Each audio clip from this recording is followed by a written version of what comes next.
से हैं? यूपी अलीगढ़ उत्तर प्रदेश से जी। संत रामपाल जी महाराज से नाम दीक्षा आपने कब ली? 2013 में। संत रामपाल जी महाराज से नाम दीक्षा लेने से पहले क्या आप कोई भक्ति साधना भी करती थी? हाँ जी, हमने गुरमीत राम रहीम से नाम ले रखा था और उन्हीं की भक्ति करते थे और बाकी जितने सब भी देवी देवता हैं उनकी भी भक्ति हम करते थे। लेकिन वहाँ जाने के बाद हमें कोई लाभ नहीं था। वहाँ पे भक्ति करते करते भी मतलब मैं डिप्रेशन में चली गई। हमारी गृह कलेश भी होती थी। मेरे पापा जो हैं वो नशा करते थे और घर में काफ़ी ही दिक्कतें हुई थी। तो फिर आप संत रामपाल जी महाराज की शरण में कैसे आईं? संत रामपाल जी महाराज की शरण में हम लोग ऐसे आए कि जब हमारे घर में मेरे बड़े भाई की शादी हुई थी तो हमारे घर में झगड़ा होने लगा था। हाँ, तो बहुत सारे झगड़े होते थे। जो मेरी भैया की जो वाइफ थी वो मतलब टोने टोटके वाली थी। आए दिन मतलब कुछ ना कुछ मिलाती रहती थी और मतलब भाई और भाभी में दोनों में झगड़ा होता था काफ़ी। तो मैं डिप्रेशन में चली गई और मुझे ये डर था कि मेरे भाई को अब ये मार देगी और मतलब कुछ आए दिन कुछ ना कुछ खिलाती हैं कि मैं अपने सिर को ना ऐसे मारती थी दीवारों में, बेडों में, इतने ख़तरनाक तरीके से कि शायद अगर मैं नॉर्मल अभी मारूं तो मेरा सर फट जाएगा। और मतलब बहुत ही ज़्यादा इतनी परेशान हो गई थी मैं कि बस मुझे कोई भी जगह मिलती थी ना तो बस मैं अपना सर मारा करती थी और बिल्कुल बेहोश हो जाती थी। कोई नहीं, फिर उसके बाद हमने मतलब एक आध दो तांत्रिकों पे दिखाया, किसी ने बताया कि आप वहाँ पे दिखा लो। तो सब ने बोला कि इस पे किया हुआ है और मतलब तुम्हारे घर में बहुत जादू मंत्र चला हुआ है। तो कोई नहीं, मम्मी ने हर जगह दिखाया, हमें कोई भी लाभ नहीं हुआ था। उसके बाद फिर हम लोग आगरा गए। मुझे आगरा केसी गुरनानी डॉक्टर हैं वहाँ पे दिखाया, वहाँ मेरा टेस्ट कराया। तो उसने बोला कि इसके दिमाग में टेंशन है और कुछ भी नहीं है। तो उसने बोला कि ये दवा है ऐसे ऐसे और इसको खा के अगर आराम मिल जाएगा तो इसे आराम मिल जाएगा, नहीं तो फिर उसके बाद तुम दोबारा इसको लेके आओ। तो मुझे वहाँ पे ले गए डॉक्टर पे। डॉक्टर के लाने के बाद उसी रास्ते से फिर हम मतलब जो मेहंदीपुर बालाजी हैं वहाँ पे मतलब मेरी मम्मी, मेरे भाई और मेरे भाई के कुछ दोस्त थे, वो वहाँ पे हम लोग गए बालाजी। वहाँ पे मतलब जो भी पूजा होती है वो सब वहाँ पे किया। मुझे वहाँ पे भी कोई लाभ नहीं था। मैं वहाँ पे भी ऐसे ही सर पटक रही थी, भाग रही थी, सबको मारती थी। जो भी रास्ते में मुझे मिलता था मैं उसको पीटती थी बुरी तरीके से। तो इस तरीके से मुझे मेरे घर वाले मतलब कभी कपड़े से बांध कर या फिर दोनों हाथ पकड़ के मुझे हर जगह ऐसे ले जाया करते थे। कोई नहीं, फिर वहाँ से आ गई। तो मेरी दीदी के ससुर संत रामपाल जी महाराज का सत्संग देखा करते थे। तो उन्होंने बोला कि अगर आप लोगों की मर्जी हो तो एक बार संत रामपाल जी महाराज ऐसे ऐसे हैं बरवाला में, और वो मतलब कितनी भी मतलब भयंकर से भयंकर बीमारी हो या कुछ भी गृह कलेश हो, कुछ भी हो, कितना भी कुछ भी कराया हो, वहाँ पे सब लोग ठीक हो जाते हैं। तो मेरी मम्मी ने बोला कि ठीक है, हमने हर जगह दिखा लिया, हमने हर तांत्रिक पे दिखा लिया, डॉक्टर पे दिखा लिया, सब ने बस ये दवा दे देते हैं लेकिन कोई हमें लाभ नहीं था। मुझे बस यही प्रॉब्लम थी कि मुझे एकदम मतलब बेहोशी आती थी और मैं अपना सिर पकड़ के मतलब दीवारों में, बेडों में, जो भी जगह मुझे मिलती थी मैं हर जगह मारती थी अपने सिर को। कोई बात नहीं, फिर उसके बाद मेरी मम्मी ने प्लान बना लिया कि अब मुझे कुछ नहीं सुनना और क्या कहते हैं ऐसे तो बहुत ज़्यादा परेशानी हो जाएगी, और क्या कहते हैं हम लोग संत रामपाल जी महाराज के मतलब जाएंगे आश्रम में और वहाँ से नाम उपदेश लेंगे। तो भी हम मतलब बोल दिया था मम्मी ने, लेकिन फिर भी नहीं जा पाए। हमने बाद में बोल दिया, मेरा भाई बोला ठीक है चलेंगे, लेकिन हम लोग नहीं जा पाए। फिर उसके बाद दूसरे दिन एक मतलब चलता फिरता बाबा आया और वो बोल रहा था कि मतलब तुम्हारे बेटे को 6 महीने का दिया हुआ है और 6 महीने के अंदर अंदर ये मर जाएगा। कोई बात नहीं, ये बात मैं सुन रही थी, मुझे होश आता था और इसी बात को सोचते सोचते मैं एकदम मतलब बहुत ज़्यादा परेशान हो गई, बहुत ज़्यादा, इतना कि मेरा दिमाग मुझे खुद नहीं मालूम कि उस टाइम पर कहाँ चला गया। कोई बात नहीं, हम नहीं गए। फिर हमने उस बाबा से पूजा कराई अपने घर में और मतलब जो भी उसने बताया वो सब किया। भैया का कॉल आया, आपने कुछ घर में कराया है कि हाँ कराया, कि मुझे परेशानी हो रही है बहुत ज़्यादा। तो मेरी मम्मी बोली कि अच्छा ठीक है भाई। तो मेरी मम्मी ने उनको बोला कोई भी नहीं, और ज़्यादा हम इतने गिर गए थे कि हमें सिर्फ, मैं तो उस टाइम पे ये सोचती थी कि हम तो या तो मर जाएं या फिर मतलब भगवान हमारा ये सब मतलब जो कष्ट है वो मतलब दूर कर दे। जो राम रहीम थे उनके सत्संग में जाते थे, मैंने लेटर लिखा था, मैंने कहा मेरे लेटर को कोई वहाँ तक पहुँचा दे, लेकिन कोई भी पहुँचाने वाला नहीं था। मैंने मतलब साईं बाबा को मैं ज़्यादा मानती थी, मैंने वहाँ भी प्रार्थना की लेकिन कोई भी लाभ नहीं था। जितने भी देवता सबसे मैंने वो संकल्प किया, भगवान मतलब मेरा जो दुख है वो कैसे भी आप दूर कर दो, कुछ भी नहीं हुआ।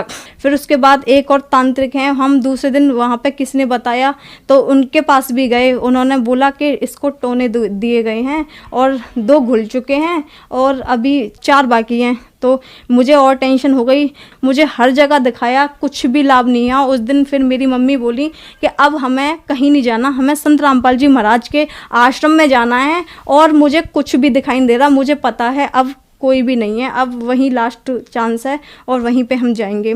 तो हम उसी रात को हम, मेरा भाई, मेरी मम्मी, हम निकल गए। हम लोग दिल्ली पहुँचे, मेरी दीदी सुल्तानपुरी में रहती है तो उनके घर पे गए। फिर दूसरे दिन उनके सास ससुर हमारे साथ आश्रम में गए। वहाँ से संत रामपाल जी महाराज का हमने नाम उपदेश लिया। खुशबू जी, संत रामपाल जी महाराज से नाम दीक्षा लेने के बाद क्या आपको लाभ भी प्राप्त हुए? हाँ जी, सबसे पहला लाभ तो मेरा ये था कि आध्यात्मिक लाभ हुआ मुझे। फिर दूसरा लाभ, जो मेरी मतलब परेशानी थी, जैसे मैं पागल हो गई थी, सबको मारती थी, पीटती थी, किसी को भी सिर अपने दीवार में मारा करती थी बहुत खतरनाक तरीके से। तो मैंने जैसे ही संत रामपाल जी महाराज से नाम उपदेश लिया, उस दिन के बाद मतलब मैंने सबको मारना पीटना बंद कर दिया। फिर 1 महीने बाद मेरा भाई, मेरी सामने मतलब आंटी रहती हैं वो, और मेरी मम्मी और हम लोग गए संत रामपाल जी महाराज के आश्रम में। तो वहाँ पे आशीर्वाद मतलब दे रहे थे संत रामपाल जी महाराज। तो जैसे ही संत रामपाल जी महाराज ने मेरे सिर पे हाथ रखा तो मतलब मुझे उस टाइम पे ऐसा लगा था जैसे मेरे शरीर में से कुछ निकल के गया है, मतलब एकदम हल्का सा और बहुत ही ज़्यादा, मतलब मैं ऐसा फील कर रही थी कि अब तो मैं बिल्कुल ठीक हो गई। तो फिर जैसे मैं मतलब मेरी मम्मी मुझे देख रही थी, मैंने बोला कि मैंने तो संत रामपाल जी महाराज से आशीर्वाद ले लिया। मेरा जिस टाइम पे मैंने आशीर्वाद लिया था उस टाइम पे मेरा चेहरा मतलब टेढ़ा था। गुरुजी ने मेरे सिर पे जैसे ही हाथ रखा वैसे ही मेरा जो मतलब फेस था वो ठीक हो गया और मुझे मतलब लगा कि हाँ अब मैं ठीक हूँ। फिर मैं अपनी मम्मी के पास गई तो मम्मी ने बोला आशीर्वाद मिल गया, कि हाँ जी मिल गया। तो उस दिन के बाद मैं आज तक ठीक हूँ संत रामपाल जी महाराज की दया से। संत रामपाल जी महाराज की दया से फिर मुझे एक और लाभ हुआ कि मुझे थायराइड हुआ था। 15 दिन तक मेरी दवा चली, मुझे कोई भी आराम नहीं था, कुछ भी आराम ही नहीं हो रहा था। मैं दवा तो खा रही थी लेकिन मुझे डर था, पता नहीं क्या हो गया, मेरे को कोई आराम नहीं मिल रहा। उसके बाद 15 दिन बाद जब 16वें दिन मैं अपने चाचा के बेटे के लिए हॉस्पिटल लेके गई, मम्मी भी मेरे साथ थी, तो डॉक्टर ने बोला कि आपको एडमिट होना पड़ेगा। तो मैं डर गई, मैंने कहा एडमिट होना पड़ेगा, मेरे तो एग्ज़ाम है, मैं एडमिट नहीं हो पाऊँगी। कि आप एडमिट उसकी बात कर रहे हो एग्ज़ाम की, आपकी जान खतरे में, आपकी बीमारी पता नहीं चल रही और आपका वेट लेस होता जा रहा है। मेरे में उस टाइम पे 27 kg वेट था। तो डॉक्टर ने बोला आपको एडमिट होना ही है। मैंने कहा ठीक है, मैं अपने भाई से बात करती हूँ अभी। तो मैंने अपने भाई से बात की बाहर आके, भाई ऐसे ऐसे बोला है डॉक्टर ने एडमिट की, कि ठीक है हो जा। मैंने मम्मी को मना कर दी, मैं एडमिट नहीं होंगी, मुझे घर ले चलो। फिर मेरे बीच वाला भाई बोला, मेरा भाई है मेरे से बड़ा है, वो बोल रहा है और सब लोग बोलते हैं तुम्हारे गुरुजी तो बड़ी बड़ी बीमारियों को ख़त्म कर देते हैं। तो उसने बोला कि प्रार्थना लगा लो। जैसे ही मैंने वो लेटर में अपनी जो भी परेशानी थी वो मैंने सब लिखी। तो जब मैं लिख रही थी तो गुरुजी से, संत रामपाल जी महाराज से मेरी ये अरदास थी, बंदी छोड़, मुझे एडमिट ना होना पड़े, आप तो बड़ी बड़ी बीमारियों को ख़त्म कर देते हो और मुझे बहुत डर लग रहा है। मैं कभी नहीं हुई, इतनी पहले भी इतने केस हुए हैं, मैं कभी डॉक्टरों के पास एडमिट नहीं रही, लेकिन अभी भी मेरे को एडमिट नहीं होना। तो मैं लिखते लिखते बस इतनी सही हो गई थी उस टाइम पे मैं, कि ये हो रही थी कि मैं बैठ सकती हूँ अब। जहाँ मुझे खड़ा नहीं हुआ जा रहा था वहाँ मतलब मैं सब कुछ कर रही थी, खाना पीना भी खा लिया मैंने, वो लेटर लिखते कहते हैं। फिर और यहाँ पर गुरुजी ने मुझे दर्शन दे दिए थे कि मतलब आशीर्वाद दिया है, गुरुजी सत्संग कर रहे हैं और मुझे आशीर्वाद दिया और मैं उसी टाइम पे ठीक हो गई। और अभी तक मैंने कोई थायराइड की कोई भी दवा नहीं खाई, एक टैबलेट नहीं खाई। अब मुझे कुछ भी प्रॉब्लम नहीं है थायराइड की। अब मैंने टेस्ट भी कराया, मुझे कोई बीमारी नहीं है। डॉक्टर मानने को भी तैयार नहीं हो रहा था कि मतलब तुम ठीक कैसे हुई, ऐसा क्या खाया है। मैंने कहा कुछ नहीं खाया, और मैं आपको क्या बताऊं, हमारे गुरुजी हैं ऐसे ऐसे, और उनका बस मैंने मतलब अरदास की और आज मैं ठीक हूँ गुरुजी की दया से। और संत रामपाल जी महाराज से नाम उपदेश लेने के बाद मैंने ITI का फॉर्म भरा था, तो मैं टेस्ट देने नहीं जा पाई, मेरे भाई का एक्सीडेंट हो गया। फिर क्लास की बारी आई तो भी मैं मतलब नहीं जा पाई, क्योंकि उस टाइम पर मेरा भाई बेड रेस्ट पे था, तो नहीं जा पाई। लेकिन मेरे उस टाइम पे मन में ये थी कि गुरुजी बोलते हैं बेटा आपका काम है भक्ति करना, बाकी सब तो भगवान संभालते हैं। तो मैं उस टाइम पे ये सोच ही रही थी कि मतलब गुरुजी करेंगे, अगर गुरुजी को करानी होगी ये तो मेरी करा देंगे, कि मेरे मन में ये थी कि मुझे करनी है, गुरुजी बस तुम जानो वो कैसे करनी है। जब मतलब एग्ज़ाम की बारी आई तो भी नहीं जा पाई, टेस्ट की हुई तो भी नहीं जा पाई। फिर रिज़ल्ट की बारी, जब फाइनल रिज़ल्ट निकलता है तो मेरे कॉलेज से कॉल आई कि मतलब आप अपना रिज़ल्ट ले जाओ, कब लेके जाना है। तो मैंने कहा मैंने तो कोई एग्ज़ाम ही नहीं दिए और ना टेस्ट दिए, मैंने कभी क्लास नहीं की। कि क्या बोल रही हो, तुमने टेस्ट नहीं दिया और एग्ज़ाम नहीं किया, आपने टेस्ट भी दिया है और एग्ज़ाम भी, फुल एग्ज़ाम में आप हो, और आप अपने आके मतलब मार्कशीट ले जाओ। मैंने कहा ठीक है। मैं वहाँ पे गई और आज मेरे पे मतलब ITI की मार्कशीट है। मैं गुरुजी की दया से ITI में पास हूँ। मेरे पापा मतलब संत रामपाल जी महाराज का मतलब नाम उपदेश लेने से पहले सभी प्रकार का नशा करते थे, जितने भी तंबाकू, सिगरेट, दारू, लड़ाई झगड़ा घर में, मांस मंदरा सब खाते थे। लेकिन जब से संत रामपाल जी महाराज का हमने नाम उपदेश लिया है और उन्होंने लिया है, आज हम संत रामपाल जी महाराज की दया से आज हम पूरी तरीके से स्वस्थ हैं। हर प्रकार से हमारी आर्थिक स्थिति इतनी ख़राब थी कि हम ये सोचते थे कि भगवान हम रूखी खा लें, भूखे सो जाएं, लेकिन कर्ज ना हो। हम रात और दिन यही करते थे। जैसे ही हमने संत रामपाल जी महाराज का नाम उपदेश लिया और उनकी भक्ति करी, आज हम मतलब मैं सुबह से शाम तक बोलूँगी ना तो भी मैं संत रामपाल जी महाराज के बारे में बता नहीं पाऊँगी कि उन्होंने हमें कितने लाभ दिए हैं और हम कितने खुश हैं। ये तो सिर्फ हमारे आस पड़ोस है ना, वो भी जानते हैं कि हमने संत रामपाल जी महाराज का जो नाम लिया है उसके बाद हमें कितने लाभ हैं, और हमारा खर्चा कहाँ से चल रहा है, कैसे चल रहा है, हमें कुछ नहीं पता होता। बस हम ये है कि सिर्फ खाते हैं और हमारा मतलब सही ठीक ठाक से गुजारा चल रहा है, हमारी सारी चीज़ें ठीक हैं संत रामपाल जी महाराज की दया से। और हमारे भाई का एक्सीडेंट हुआ था, वो ऑफिस से आ रहे थे, तो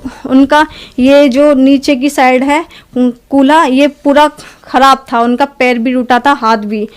तो जब मतलब भाई का कूल्हा टूटा था तो काफ़ी टाइम तक बेड रेस्ट पे थे, तो चल नहीं पा रहे थे। डॉक्टरों ने जवाब दे दिया था कि ये मतलब इसका ऑपरेशन होगा और कूल्हा चेंज होगा और इसकी कोई भी गारंटी नहीं है कि ये चल पाएंगे।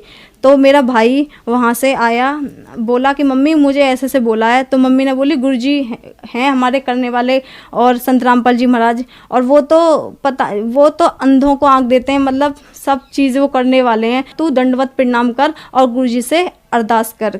छोटे भाई ने अरदास करी कि गुरुजी हम ऐसे ऐसे बोला है।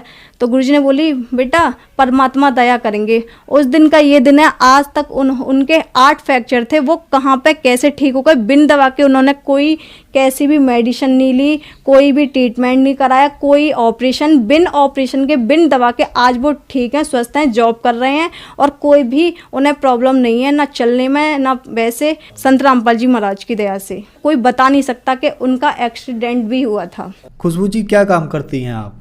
हाँ, मैं 12th की स्टूडेंट हूँ और मैंने ITI कर रखी है गुरुजी की दया, संत रामपाल जी महाराज की दया से। खुशबू जी आप 12th की स्टूडेंट हैं और आपने संत रामपाल जी महाराज से नाम दीक्षा ले रखी है। कुछ लोगों का मानना है कि संत रामपाल जी महाराज से उनकी अनुयायी अंधश्रद्धा के तहत जुड़ते हैं, क्या यह बात सही है? जो लोग ये बोलते हैं कि अंधश्रद्धा से जुड़ते हैं, उनके लिए मैं ये कहना चाहूँगी, आज की डेट में ना सभी एजुकेटेड हैं, तो संत रामपाल जी महाराज जो ज्ञान बताते हैं वो सभी वेदों के अकॉर्डिंग है, उसमें मतलब कोई भी अंधश्रद्धा नहीं है। अंधश्रद्धा ज्ञान तो वह होता है जो वेदों के अलावा कोई ज्ञान देता हो, जैसे अन्य गुरु देते हैं जहाँ कोई प्रमाण नहीं होता, जबकि संत रामपाल जी महाराज तो पूरा प्रमाण सहित बताते हैं कि हमारा पूर्ण परमात्मा मतलब सहशरीर है, ठीक है। और बाकी अन्य गुरु किसी ने भी आज तक यह नहीं बताया कि परमात्मा साकार है। जो श्रद्धालु आज आपको टीवी पर देख रहे हैं आप उन्हें क्या संदेश देना चाहेंगी? मैं संदेश तो नहीं दे सकती, लेकिन उनसे हाथ जोड़ के प्रार्थना ज़रूर है कि संत रामपाल जी महाराज पे मतलब बोलने से पहले कि वो सभी गुरुओं की बुराइयां करते हैं या फिर भक्ति छुड़वाते हैं, एक बार, केवल एक बार मेरे भाई बहन जितने भी हैं ना, वो सिर्फ एक संत रामपाल जी महाराज का एक बार सत्संग तो सुने, देखें तो सही, समझे तो सही, जो संत रामपाल जी महाराज जो ज्ञान बता रहे हैं वो कैसा है, किस आधार पर है, ठीक है, सही है या गलत है, उसके बाद ही बोलें। उससे पहले ये ना बोलें कि संत रामपाल जी महाराज का ज्ञान जो है बेकार है या फिर ऐसा है या प्रमाणित नहीं है। जितने भी मतलब गुरु हैं ना, उन्होंने आज तक हमारे वेदों का रहस्य नहीं बताया, वो सिर्फ संत रामपाल जी महाराज ने बताया है। इसलिए मेरे सभी भाई बहनों से हाथ जोड़ के विनती है कि एक बार, केवल एक बार संत रामपाल जी महाराज का सत्संग देखें और समझें। खुशबू जी, अब आखिरी सवाल आपसे, संत रामपाल जी महाराज से नाम दीक्षा कैसे ली जा सकती है? संत रामपाल जी महाराज से नाम उपदेश लेने के लिए शाम को साधना टीवी पर 7:30 से सत्संग आता है, उसमें पीली पट्टी नीचे दी जाती है, उसमें नंबर दिए जाते हैं और जहाँ भी आप रहते हो उसी के अकॉर्डिंग आपको मतलब बता दिया जाएगा। हर ज़िले में मतलब संत रामपाल जी महाराज का मतलब सेंटर खुला है, नामदन खुले हुए हैं, वहाँ से आप मतलब नंबर लेकर और बात करके फ़ोन पे पूछ सकते हो कहाँ पे कैसे लेना है, तो आपको वहाँ मिल जाएगा नाम उपदेश। धन्यवाद जी। सच्चाई।